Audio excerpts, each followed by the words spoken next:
Halo sobat pemburu amatir. Pernahkah kalian membayangkan kalau tumpukan botol plastik bekas yang sering kita buang bisa disulap jadi sumber pangan yang melimpah? Nah, hari ini saya mau menceritakan kisah inspiratif dari seorang petani sederhana yang berhasil mengubah 1.500 botol bekas menjadi ladang budidaya kangkung, sekaligus kolam ikan lele.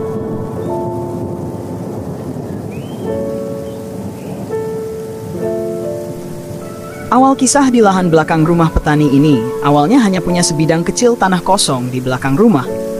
Tanah itu jarang terpakai, hanya ditumbuhi rumput liar. Suatu hari ia berpikir, daripada dibiarkan kosong, kenapa tidak dimanfaatkan saja? Dari situlah ide sederhana lahir. Ia ingin membuat kolam untuk ikan, tapi juga bisa menanam sayuran. Biar hemat lahan, hemat biaya, dan hasilnya bisa dinikmati bersama keluarga. Ia mulai dengan membuat rancangan kolam sederhana. Dasarnya dilapisi plastik tebal, lalu pinggirannya dipaku agar kuat. Untuk memperkokoh, ia menambahkan karung bekas dan pasir. Tak lupa, tali tambang dibentangkan melintang sebagai garis penanda. Fungsinya sederhana, supaya barisan botol bisa tersusun rapi.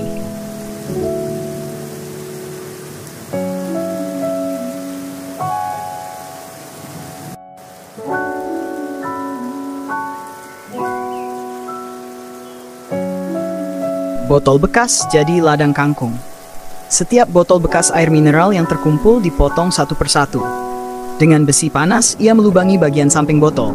Setelah itu, botol diisi campuran tanah dan kompos yang sudah diaduk rata. 1.500 botol, bisa dibayangkan betapa sabarnya ia menata semuanya di atas kolam.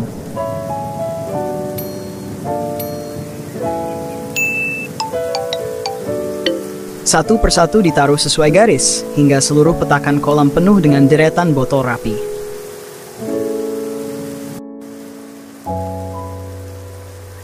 Menanam bibit kangkung. Tahap berikutnya adalah menyiapkan benih kangkung. Bibit yang ia beli dari toko pertanian direndam dulu di dalam baskom berisi air.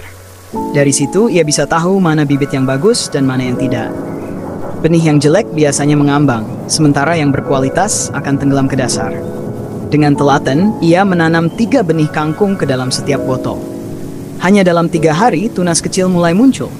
Daun-daun hijau segar bermunculan, membuat kolam yang tadinya kosong berubah jadi penuh kehidupan.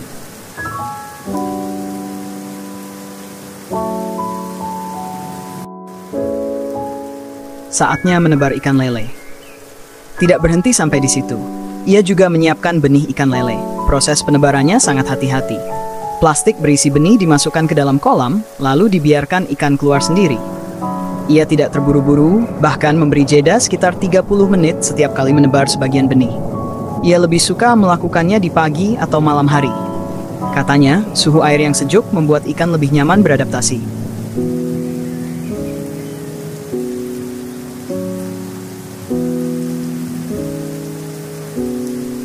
Perawatan setiap hari. Hari demi hari, kangkung tumbuh makin rimbun. Ikan lele pun semakin lincah berenang. Setiap pagi jam 7, siang jam 12, dan sore jam 5, ia rutin menaburkan pakan. Dengan penuh ketelatenan, ia memastikan ikan-ikan itu mendapat asupan yang cukup.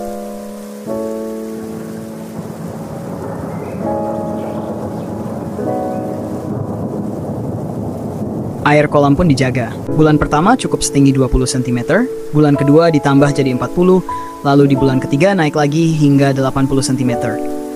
Semua dilakukan supaya akar kangkung tetap terendam, sementara ikan punya ruang untuk tumbuh besar. Panen kangkung pertama. Hanya 2 minggu sejak penanaman, kangkung sudah bisa dipetik. Daunnya hijau segar, siap diolah jadi sayur tumis. Tapi yang lebih menarik, tanaman ini bisa dipanen berulang kali, hingga 4 bulan lamanya. Tanda lele siap panen. Sementara itu, ikan lele juga tumbuh pesat. Dalam 2 bulan, ukurannya sudah cukup besar. Petani ini punya cara unik mengetahui kapan saatnya panen. Ia melihat warna air kolam. Awalnya hijau karena lumut, lama-kelamaan berubah menjadi kemerahan. Itu artinya, plankton dan organisme air sudah berkembang banyak, dan ikan siap dipanen. Hasil yang memuaskan. Hari panen pun tiba. Ia menyurutkan air kolam, lalu mulai menangkap ikan satu persatu. Lele-lele itu gemuk, sehat, dan siap dijual atau dikonsumsi. Sementara di atas, kangkung segar masih bisa dipetik untuk beberapa kali panen berikutnya. Bayangkan, hanya dengan memanfaatkan lahan kecil dan botol bekas, ia bisa menghasilkan sayur dan lauk sekaligus. Murah, praktis, tapi bermanfaat besar. Dari kisah petani sederhana ini, kita belajar bahwa kreativitas bisa datang dari hal-hal yang terlihat sepele. Botol plastik yang tadinya sampah justru jadi sumber kehidupan. Kangkung segar tumbuh subur, ikan lele berkembang pesat, dan keluarga bisa menikmati hasilnya. Jadi kalau kamu punya lahan kosong di rumah, jangan biarkan terbengkalai. Bisa jadi itulah awal dari sebuah kisah yang bermanfaat, seperti petani kita kali ini.